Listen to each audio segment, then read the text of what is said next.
I'd like to begin by showing you the 6 main reasons I'm committed to the subject of the climate crisis. And these are my grandchildren. And I really believe for our kids and our grandkids and future generations, we've got to deal with this issue and we've got to deal with it now. Today, we're in a climate emergency and we need a whole society mobilization to prevent a climate catastrophe.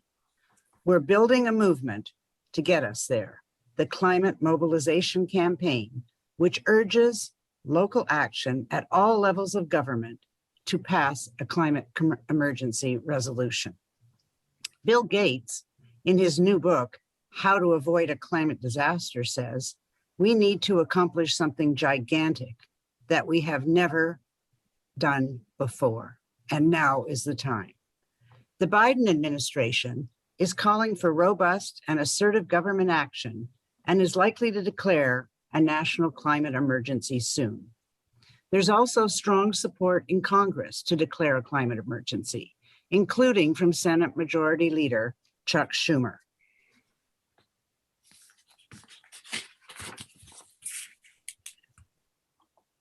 We are seeing more and more extreme weather events around the world. And in fact, in the last 40 years, there's been a dramatic increase in storms and floods and mudslides, extreme temperatures, droughts, and fires. For example, in Iraq, deadly heat waves reach 127 degrees Fahrenheit. And we all remember San Francisco 2 years ago when the temperature reached 104 degrees. And high temperatures lead to severe drought around the world, like here in Brazil. And in California, we're once again looking at severe drought because we've had so little rain this past winter. At the same time, hurricanes are stronger and more frequent and causing life-threatening flooding, such as when Harvey hit Houston in September of 2017. And we've all seen the headlines from the recent storms in Texas and across the country. And of course, the terrible fires in California. And this is all happening because we are dumping 110 million tons of man-made global warming pollution into the atmosphere every 24 hours as if it were an open sewer.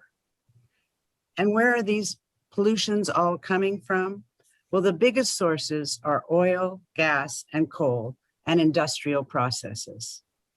But here in Marin, 52% of our pollution is coming from transportation, and another 34% coming from buildings and our homes.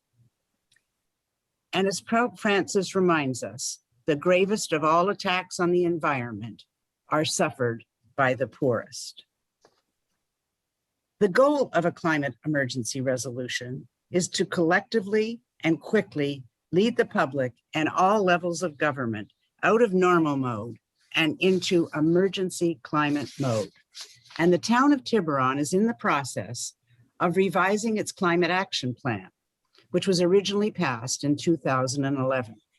This climate emergency resolution that we are proposing tonight seeks to elevate climate issues to the highest priority in the town council's goal setting and to energize and keep community focus on the climate action plan. This would strengthen the Tiburon Climate Action Plan by assuring community support and involvement. Now, to discuss the value of the community emergency resolution some more, let me introduce David Muller.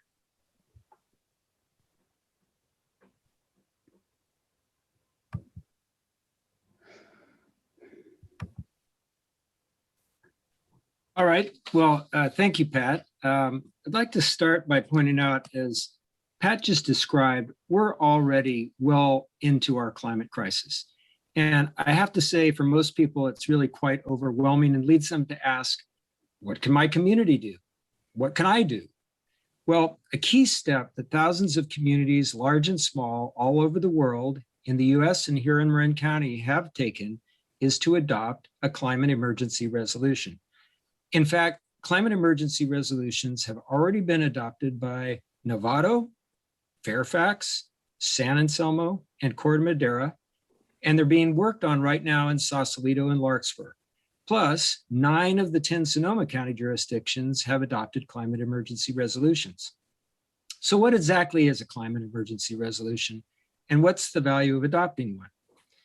Well, to put it succinctly, a climate emergency resolution is a statement of commitment adopted by a governing body such as a town council or a county board of supervisors, a state legislature, or even a national government that puts the government body on record in support of taking emergency action to reverse global warming. At its heart, a climate emergency resolution is a clear statement that 1, climate change is real, 2, there's an urgent need for action, and 3, that the adopting body will consider climate impacts in all of its decisions. A climate emergency resolution is kind of like a statement of resolve. Similar, you might think of like the Declaration of Independence. It's intentionally brief and to the point, and typically only a few pages long. A key purpose of a climate emergency resolution is to be the connector among the many other climate-related documents and efforts that town or city typically is involved with, such as its climate action plan or its general plan, and its participation in county and regional joint climate-related efforts. A climate emergency resolution acts as kind of a lens for making decisions.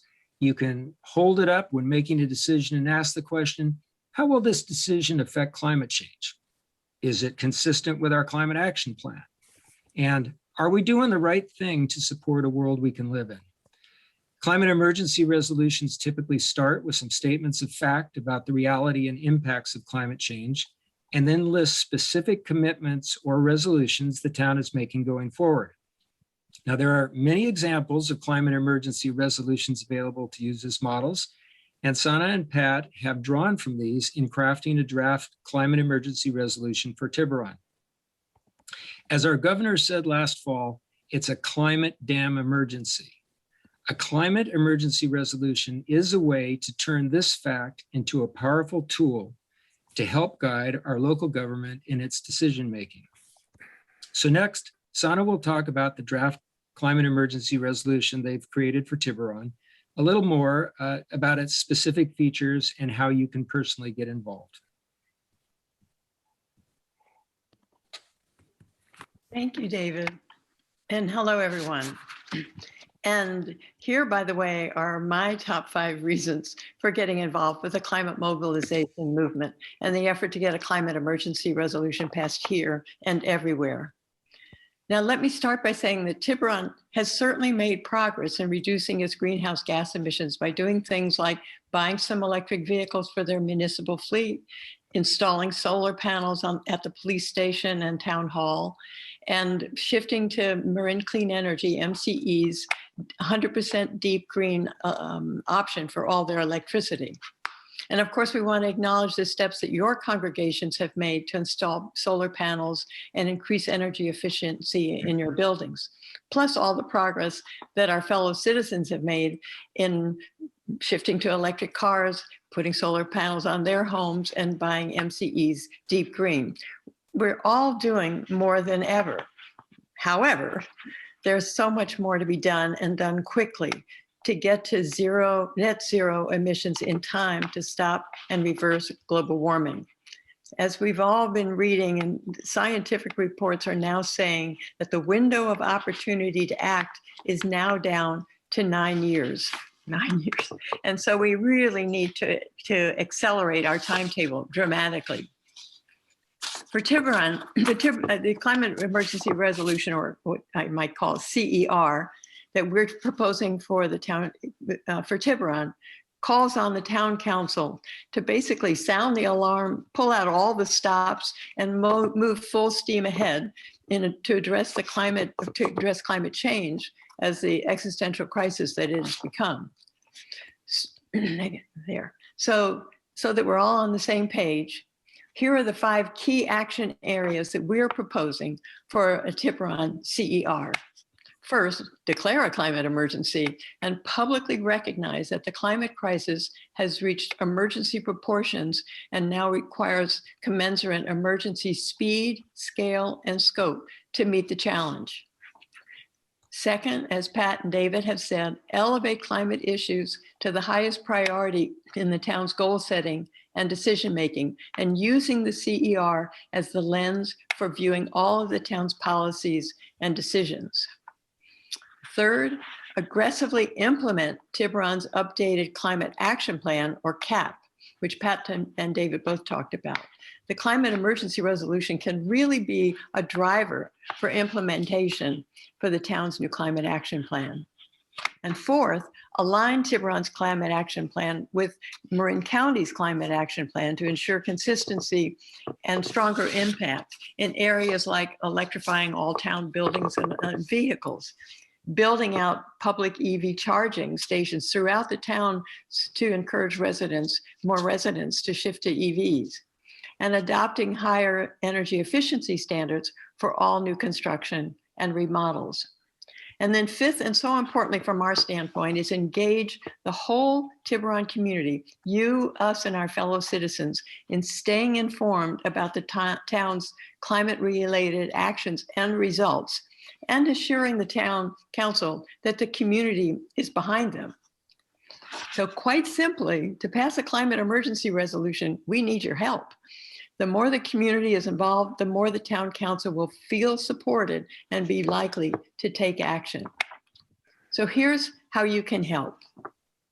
Email letters of support as individuals or organizational endorsements as congregations to the town council.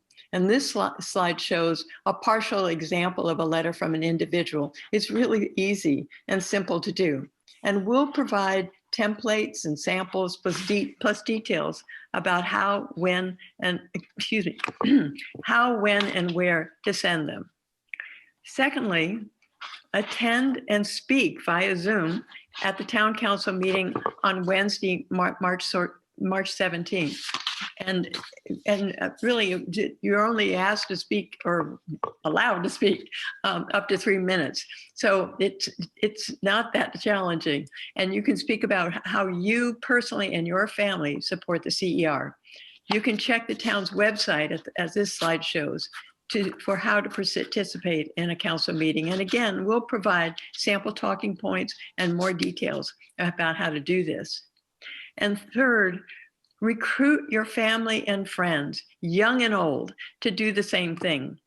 You can send them an email like this one, telling them why it's important to you and how to lend support. And both Pat Goss and I have reached out to our adult children who also live in Tiburon, asking them to involve their friends, their peers, and even their kids, because every generation can be involved and needs to be involved. Now, we'll be following up with all of you after this session with more information. And you can always email me or Pat Goss or Pat Carloni with any questions and suggestions you might have. So we really hope you want to get involved.